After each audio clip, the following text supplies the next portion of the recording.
네, 지난 한 해 달력을 돌아보면서 넘겨보면서 한 해를 돌아보고 있는데요. 한 가지 눈에 띄는 사실을 발견했습니다. 1년 동안 달력 안에 우리 신주한국교회가 달려갈 영적인 여정들을 다 이제 넣어놨었는데요. 그것을 이렇게 하나하나 이렇게 살펴보다가 유난히 계획에 없던 세 가지 사건이 생각이 났습니다. 달력에는 없었는데 실제 우리 가운데 있었던 세 가지 사건은, 첫 번째는 5월 말에 있었던 1박 2일 학생부 캠프였습니다. 그리고 6월 초에 있었던 한국에서 한 34명 정도의 아웃리치 팀이 와서 섬기는 일이었는데요. 그때 그 팀이 와서 돌아가면서 만약에 다음에 다시 온다면 우리 학생부를 섬겼으면 좋겠습니다. 이런 마음을 같이 나누고 그렇게 돌아갔었습니다. 마지막 하나가 다음 주에 있을 우리 학생부 헌신 예배입니다. 달력에 없습니다. 전부 다 보니까 특징이 공통점이 뭐냐면 학생부하고 관련된 일이었다는 것입니다. 우리 인생 가운데 이런 일들이 종종 있지 않습니까? 한 해를 돌아보시면서 원래 내가 생각했던 계획이 아닌데 벌어진 일들 있지 않습니까?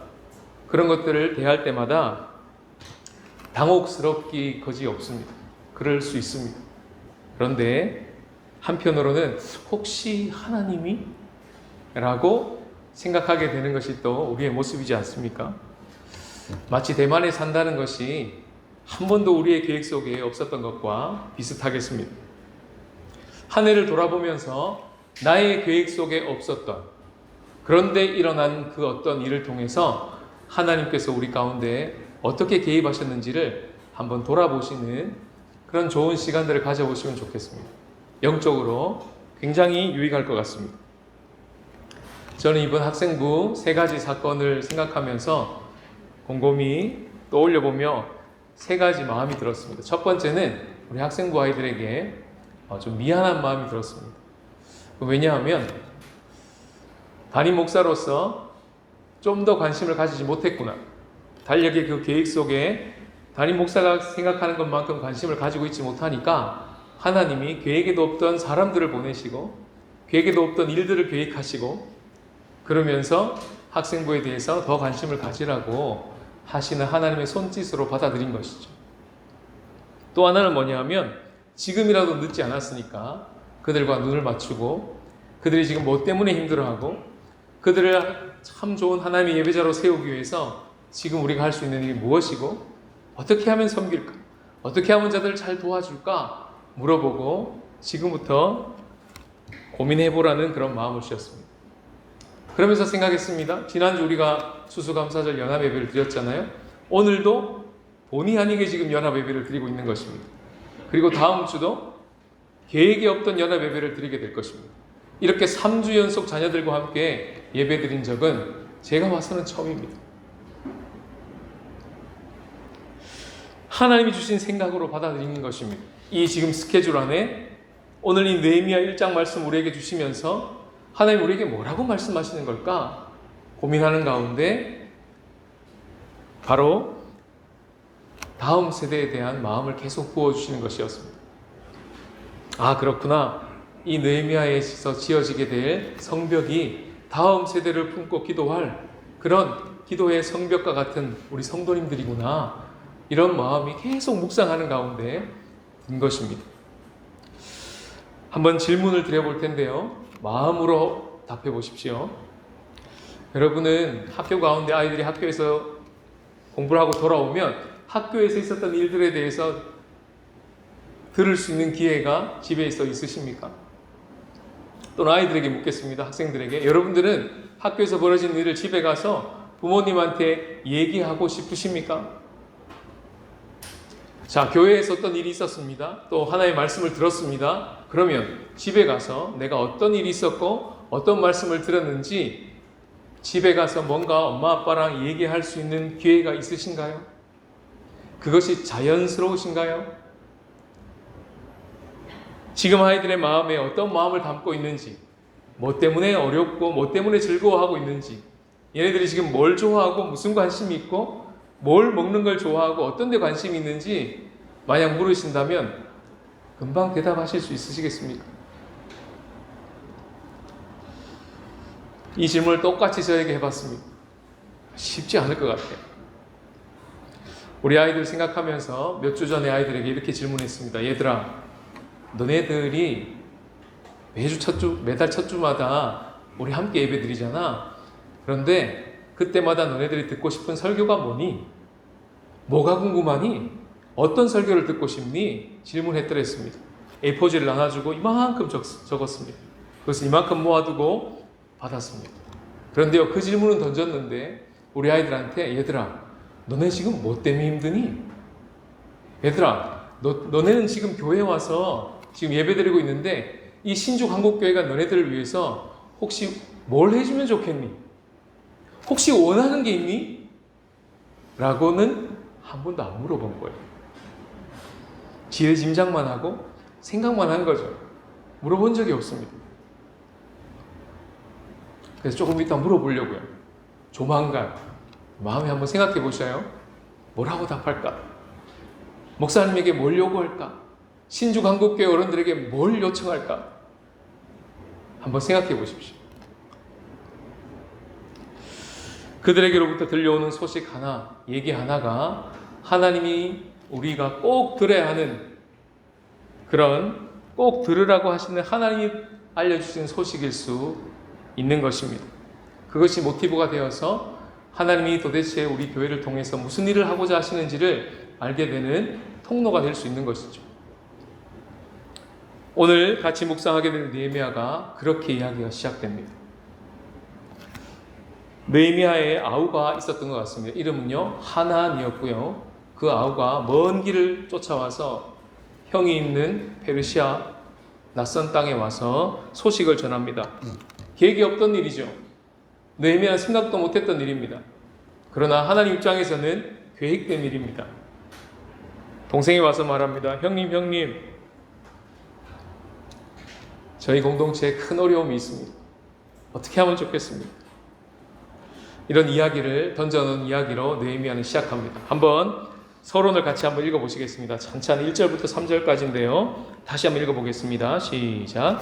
하가랴의 아들 느헤미야의 말이라. 아닥사스다 왕 제20년 기슬르월에 내가 수산궁에 있는데 내 형제들 가운데 하나인 하나니가 두어 사람과 함께 유다에서 내게 이르렀기로 내가 그 사로잡힘을 면하고 남아있는 유다와 예루살렘 사람들의 형편을 물은즉 그들이 내게 이르되 사로잡힘을 면하고 남아있는 자들이 그 지방 거기에서 큰 환난을 당하고 능욕을 받으며 예루살렘 성은 허물어지고 성문들은 불탔다 하는지라.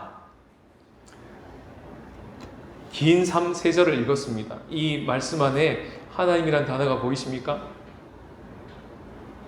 보이시죠? 네. 단어는 없지만 우리는 보면서 읽을 수 있습니다. 숨은 하나님의 손길이 있구나. 지금 뭔가 이 소식이 느헤미야의 귀에 들리고 있다는 것은 그냥 우연히 벌어지는 일이 아니라 하나님이 어떤 개입하신 가운데 이 사건이 지금 벌어지고 있구나 하고 말씀을 읽게 되어 있습니다. 목사님, 우리 학생부 아이들이 찬양을 하는데 목소리를 내서 찬양하는 게 좀 힘든가 봅니다, 목사님. 이런 얘기를 최근에 들었습니다. 목사님, 우리 아이가 예배를 조금 쉬었으면 합니다. 목사님, 우리 아이들과 같이 한자리에서 밥을 먹는데 애들과 뭐라고 대화를 해야 될지 난감했습니다. 어렵더라고요. 지금 드린 말씀이 전부 다 최근에 들었던 소식입니다. 마치 누군가가 저의 하나니가 되어서 저의 귀에다가 들으라고 들려주시는 그런 소리 같았습니다. 하나님의 손에, 선한 손에 개입하심이 있겠다 묵상하면서 생각이 들었습니다. 오늘 느헤미야의 반응을 통해서 하나님이 우리 공동체에 무엇을 원하시는지 경청하고 마땅히 일어나야 될 반응을 우리 주님께 드렸으면 좋겠습니다. 첫 번째 원포인트 메시지로 오늘 준비했습니다. 다 같이 읽어보겠습니다. 시작. 기도하라고 들려주시는 소식임을 믿으라. 4절 우리 다 같이 읽겠습니다. 시작. 내가 이 말을 듣고 앉아서 울고 수일 동안 슬퍼하며 하늘의 하나님 앞에 금식하여 기도하여. 이게 첫 번째 반응이었습니다. 그 소식을 듣고 느헤미야의 첫 번째 반응. 근데 이 반응을 읽는데요,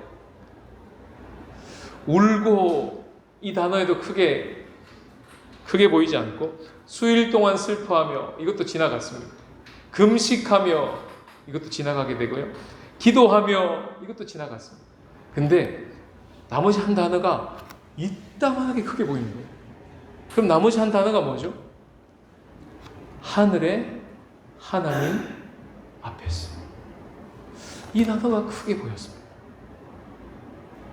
그러면서 11절 마지막 절을 읽는데 그 마지막 절에는 이렇게 되어 있습니다. 이 사람 앞에서. 여기서 이 사람은 느헤미야가 모시고 있는 아닥사스다 왕입니다. 무슨 말일까요? 그는 아닥사스다 왕 앞에 가기 충분히 갈 수 있는 권력자였고 2인자였는데 그 왕 앞에 가기 전에 누구한테 먼저 갔습니까? 하늘의 하나님 앞에 먼저 갔습니다. 아, 그렇구나. 이게 오늘 우리에게 하나님 요구하시는 첫 번째 반응이구나. 어떤 우리 삶의 문제의 소식을 딱 들었을 때 우리가 제일 먼저 가기를 원하시는 자리가 바로 하늘의 하나님 앞입니다. 거기로 오라는 거예요. 거기가 기도 자리죠. 직장에서 예기치 못한 일이 빵 하고 터졌습니다. 학교에서 전화가 왔습니다. 우리 아이에 관련돼서 생각지도 못한 일에 사건이 빵 터졌습니다. 교회에서 성도들 관련해서 어떤 놀라운 소식들을 듣게 됩니다. 어떻게 그런 일, 이런 소식들을 듣습니다. 전부 다 땅의 이야기죠. 땅의 소식들이죠. 그 모든 것들이 어떻게 반응하라고 주시는 소식들이라는 것입니까? 하늘의 하나님 앞으로 나오라고 하시는 초대장이라는 겁니다. 그게 오늘 본문의 느헤미야의 반응을 통해서 우리에게 주시는 하나님의 메시지입니다. 그렇지 않고 눈에 보이는 사람 앞에 먼저 달려가서 굉장히 조급해하고 안달해하고 두려워하고 분노하고 그렇게만 시간을 보내고 지나가다 보면 이 사건을 통해서 하나님이 우리에게 다루시고자 하시는, 그리고 이 사건을 통해서 하나님이 누구신지를 우리에게 알려주시고자 하시는 하나님을 알아가는 특권은 다 놓친 채로 오직 한 가지, 이 문제가 빨리 해결되어야 된다. 어떻게 하면 이 문제가 해결될 수 있을까? 오직 거기만 초점을 맞추고 달려갈 수 있는 것이 우리의 모습인 것이죠.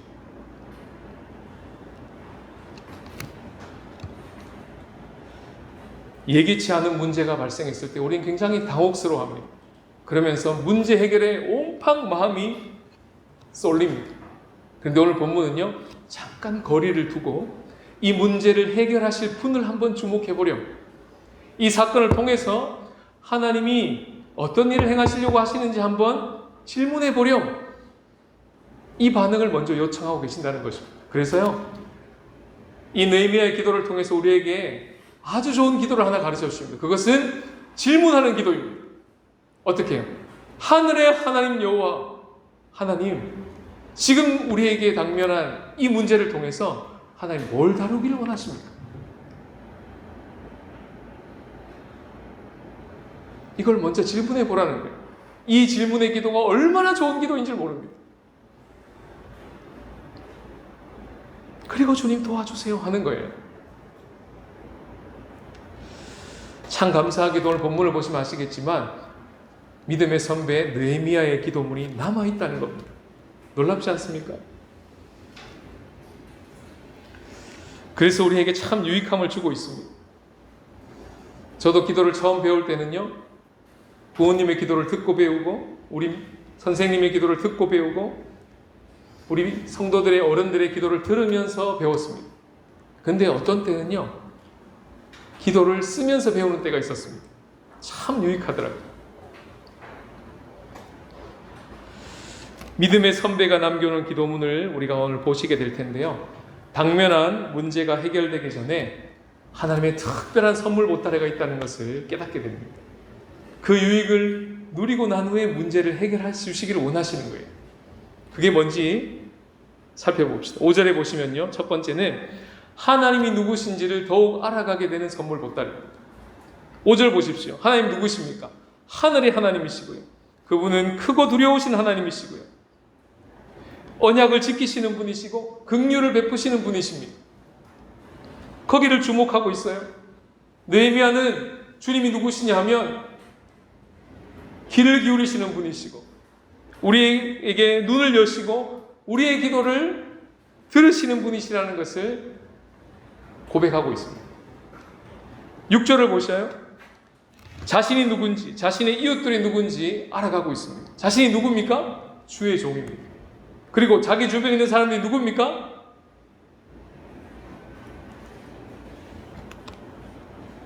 일찍이 큰 권능과 강한 손으로 구속하신 똑같이 주의 종들입니다. 주의 백성들입니다. 이걸 막 알아가고 있는 거예요. 기도하는 중에. 아, 그렇구나. 공동체의 진단이 선명하게 나옵니다. 주께 범죄한 자들의 자복을 얘기하고 나와 내 아버지의 집이 범죄하여 주를 향하여 크게 악을 행했기 때문에 이런 일이 벌어졌구나. 진단이 나옵니다. 계명과 율례와 규례를 지키지 않았구나. 그래서 일이 벌어진 것이구나. 진단이 나옵니다. 거기서 끝나지 않고 8절에 보시면 때에 맞는 말씀이 주어집니다. 지금 느헤미야는 상황을 붙들고 기도하는 것이 아니라 말씀을 붙들고 기도하고 있습니다. 신명기 4장 27절, 신명기 30장 1절에서 5절 말씀을 꽉 붙들고 주님, 모세오경에 신명기에서 이렇게 말씀하시지 않으셨습니까? 그러니 주님 기억해 주십시오. 이렇게 기도하는 거예요.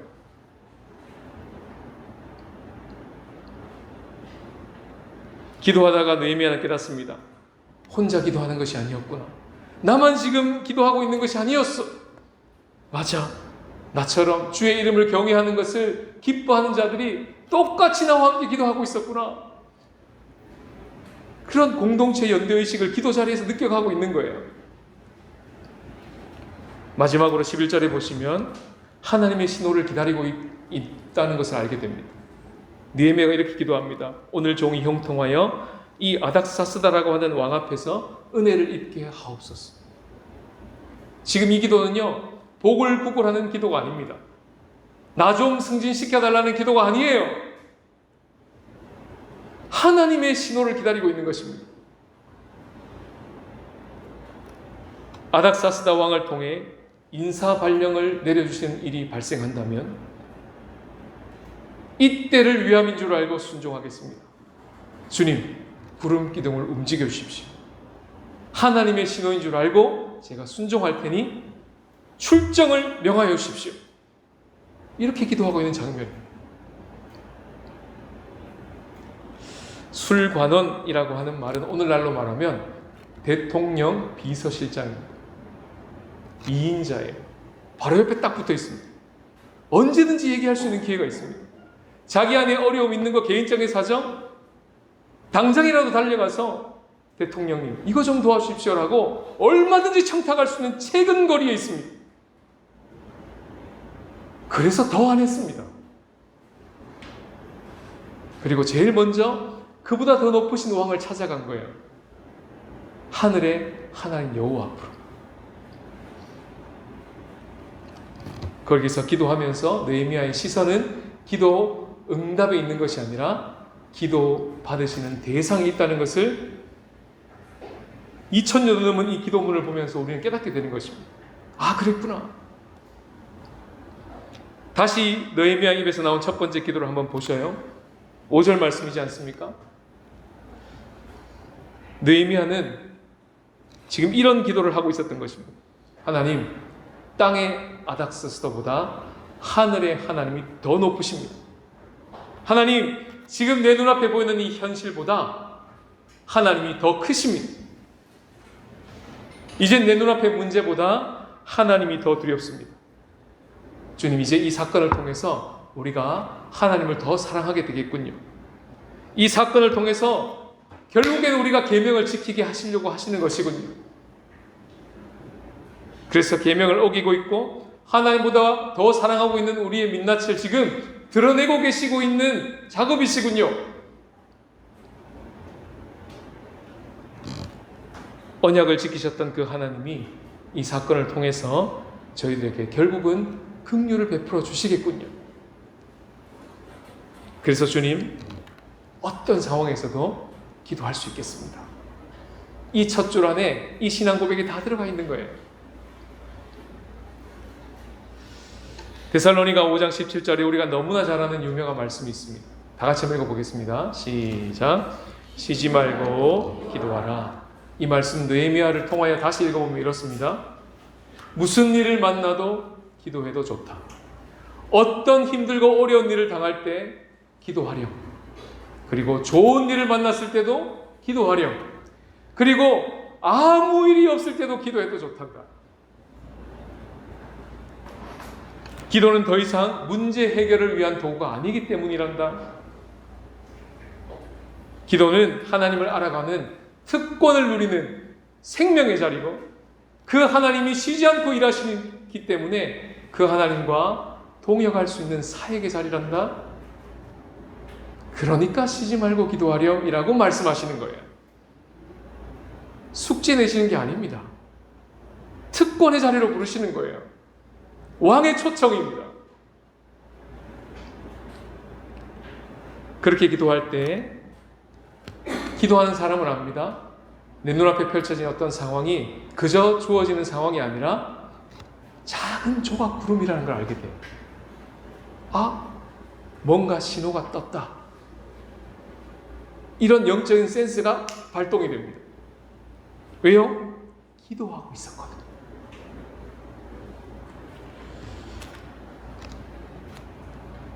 그래서 느헤미야는 얼마든지 아닥사스다 왕 앞에 달려갈 수 있었는데 술관원으로 승진하고 나서도 거기에 먼저 달려가지 않았습니다.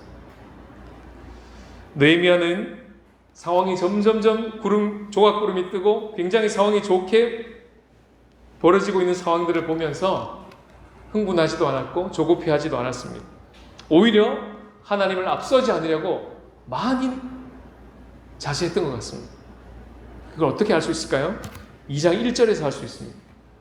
2장 1절 시작 이렇습니다. 아닥사스다 왕 제20년 니산올에 1장 1절 어떻게 시작했습니까? 이렇게 시작했습니다. 아닥사스다 왕 20년 기슬로월에 그때 기도했어요. 기슬로월이라 하면 오늘날 달력으로 말하면 11월에서 12월을 말합니다. 딱 지금이에요. 지금 이때쯤 기도하기 시작한 거예요. 뜻밖의 소식을 듣고. 그리고 승진했습니다. 제2인자로.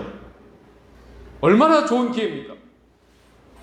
그런데 몇 개월을 기다리냐면 니산월까지 기다린 거예요. 이 니산월은 오늘날 달력으로 말하면 3, 4월을 말합니다. 그러면 4개월 동안 기다린 거예요. 기도하면서 4개월 동안을 하나님의 타임을 기다린 것입니다. 하나님을 앞서지 않으려고, 조급해하지 않으려고 계속 기다렸던 거예요. 구름 기둥이 떠오를 때까지. 여러분, 문제 앞에 딱 섰을 때 마음이 막 콩닥콩닥 뛰고 조급해지는 것이 우리의 마음인데 그 조급함이 딱 잡힌다는 게 얼마나 큰 능력인 줄 아십니까?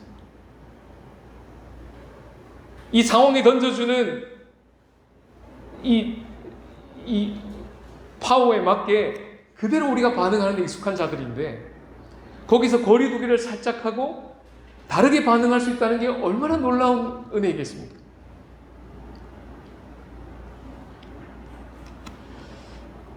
느헤미야는요, 넋을 놓고 기다리고 있었던 것이 아니라 2장을 읽어보시면 기도하면서 치열하게 준비하고 있었어요.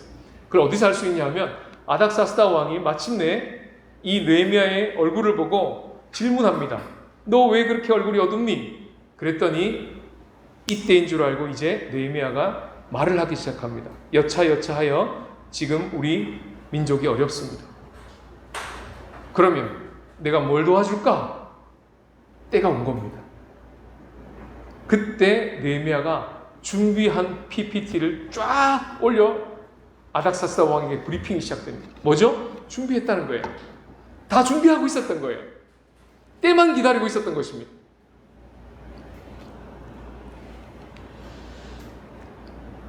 아닥사스다 왕 앞에 브리핑을 딱 하기 직전에 말씀을 이렇게 기록합니다. 2장 4절을 스크린 보시면 있겠습니다. 시작. 내가 곧 하늘의 하나님께 묵도하고. 지금 느헤미야의 시선이 어디를 향해 있습니까?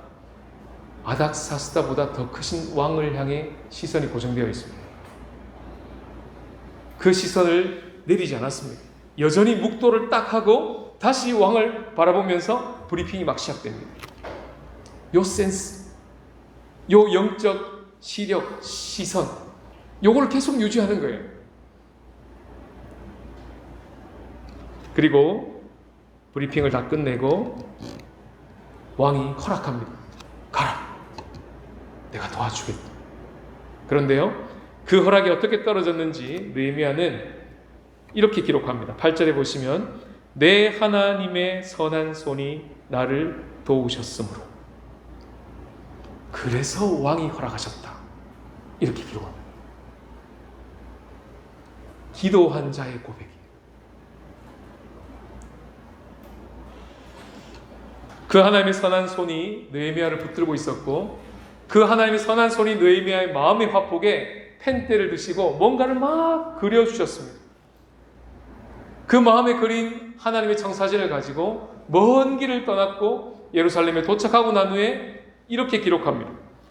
12절에 보시면 내 하나님께서 예루살렘을 위해 무엇을 할 것인지 내 마음에 주신 것, 그거를 말하지 않고 마음에 담아둔.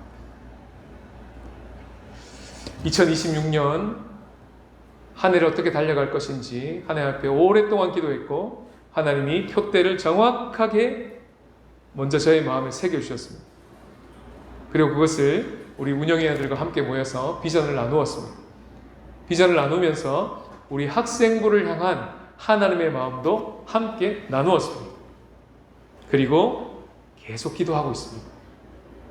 계속 나눌 겁니다.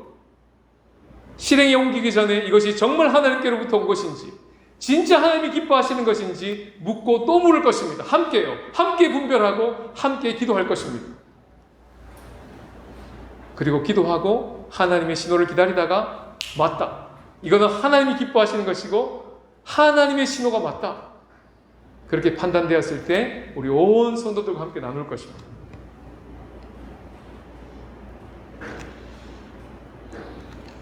우리는 이번 한 주를 보내면서 바로 이 말씀, 예루살렘이라는 단어 보이시죠? 그 단어에 우리 자녀들을 넣었으면 좋겠습니다. 우리 다음 세대를 넣었으면 좋겠습니다. 우리 다음 세대를 바로 저 예루살렘의 자리에 넣었으면 좋겠어요. 그리고 다시 읽어봅시다. 내 하나님께서 다음 세대를 위하여 무엇을 할 것인지 내 마음에 알려주신 것, 그것을 구하는 한 주가 되었으면 좋겠어요. 기도 제목은 주보에 캘리그래피로 적어놨습니다. 그것이 기도 제목입니다.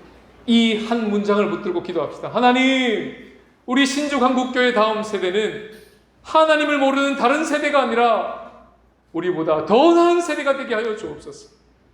이 한 문장을 가지고 기도합시다. 다시 한번 주보 보면서 한번 기도하는 마음을 읽어볼까요? 시작.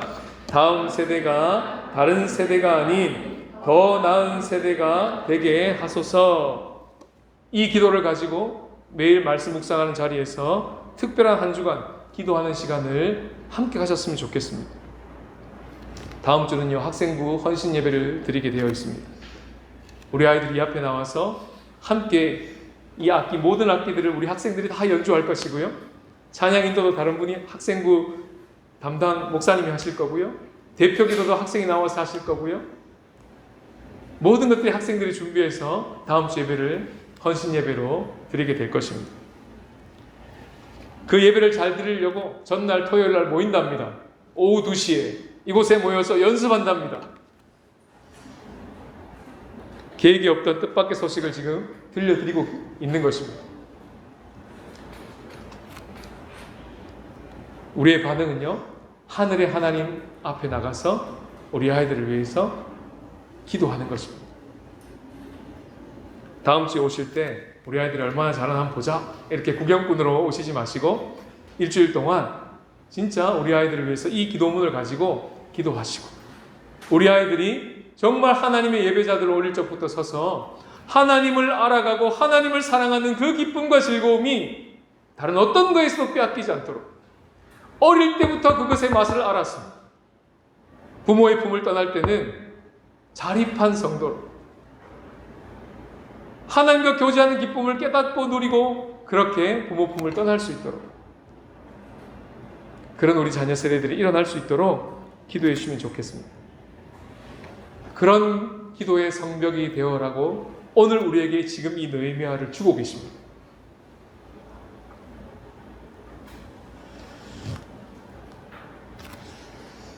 말씀을 마무리하겠습니다. 기도만큼 우리가 참 실패했던 자리가 없습니다. 왜냐하면요, 기도에서 작동되는 자기중심성이라고 하는 이놈이 보통 놈이 아니기 때문에 그렇습니다. 그것이 너무나 강력하게 지배하고 있는 자리가 기도 자리입니다. 국가조찬 기도회, 수능 100일 특별 기도회, 플랜카드를 여기 딱 붙였다고 생각해 보십시오. 여러분 어떤 마음이 드십니까? 기도하고 싶은 마음이 드세요? 이미 다 오염되어 버렸습니다. 이 자기중심성, 하나님 우리에게 주신 이 기도의 고귀한 의미를 다 잊어버리고 이 기도의 자리를 똑같이 빠이빠이 하듯이 자기중심성에 완전히 사로잡혀서 수능 100일 특별 기도회를 아직도 하고 있고, 국가조찬 기도회가 그렇게 오염되어 버리고, 이것이 우리의 기도의 민낯입니다. 오죽했으면 예수님이 오셨을 때 화려한 성전에 들어가셔서 상을 다 엎어버리시고 내가 내 집을 내 만민을 위한 기도의 집으로 세웠는데 너희들은 이 집을 강도의 소굴로 만드냐 소리치며 채찍질을 하셨습니다. 오죽했으면 그랬겠습니까? 예수님이 무슨 말이에요? 너 강도다 이 말이잖아요. 김 목사 너 강도야. 너 지금 강도처럼 기도하고 있었어. 이렇게 지금 소리치는 거잖아요, 예수님이. 얼마나 부끄럽습니까? 겉은 멀쩡한데 멋있게 기도하고 있는데 그 속은 뭐예요? 사역 잘해야 돼. 사역 잘해서 골든벨을 꼭 울려서 성도들을 기쁘게 해야 돼. 그거 못하면 사역 망하는 거야. 제가 지난주 엄청 힘들었거든. 너 때문이야. 너 때문이야. 네가 시험을 어렵게 만들었어. 네가 제출을 잘못한 거야. 성도를 좀 기쁘게 할 줄 알아야지. 왜 이렇게 센스가 없어?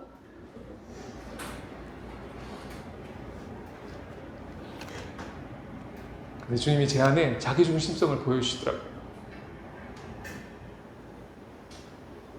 사역의 결과를 붙들고 있는 김 목사.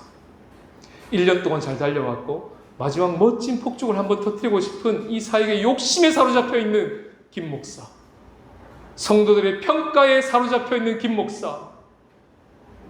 그 우상의 제 민낯을 확 보여주시는 거예요. 맞습니다, 주님. 제가 강도입니다. 제가 강도예요, 주님. 기도를 그렇게 사용했던 자입니다. 그래서 예수님이 오셔서 어떻게 하셨습니까? 강도의 옷을 입으셨어요. 강도에 오르신 십자가에 오르신 거예요. 강도만이 오를 수 있는 십자가에 그분이 오르셨습니다. 내가 되어 두 팔 벌리고 내가 너의 옷을 입고 죽는다. 그리고 너를 그렇도록 괴롭혔던 자기중심성을 내가 해결하겠다. 오직 죽음으로, 오직 십자가. 그때 그토록 너를 위해 나 모든 기도의 수렴점은 나 하고 살았던 너는 죽었다. 예수님과 함께 복된 심판을 받았다. 이제 우리는 나처럼, 믿음의 선배들처럼 하나님의 이름이 거룩히 여김을 받으심을 위하여 기도할 수 있게 되었고, 하나님의 나라가 이 땅에 임하는 것을 위하여 기도할 수 있게 되었고, 아버지의 뜻이 이미 하늘에서 이루어진 것처럼 이 땅에서 이루어 달라고 기도할 수 있게 되었단다. 너희들은 만민을 위하여 만민이 기도하는 집이 되었어. 기뻐해 하고 쫙 하고 교회를 펼쳐 보이시는 게 사도행전입니다. 우리는 그 은혜를 입은 자들이에요. 이것이 그리스도가 행하신 일입니다. 그래서 우리는 느헤미야처럼 우리의 시선을 기도 응답에 놓지 않고 기도 대상에 놓고 계속 달려갈 수 있는 거예요. 오늘 설교 제목은 선사건 후 기도입니다. 다음 주 설교 제목이 정해졌습니다. 거꾸로 뒤집을 겁니다. 선기도 후 사건이 느헤미야 3장부터 펼쳐질 겁니다.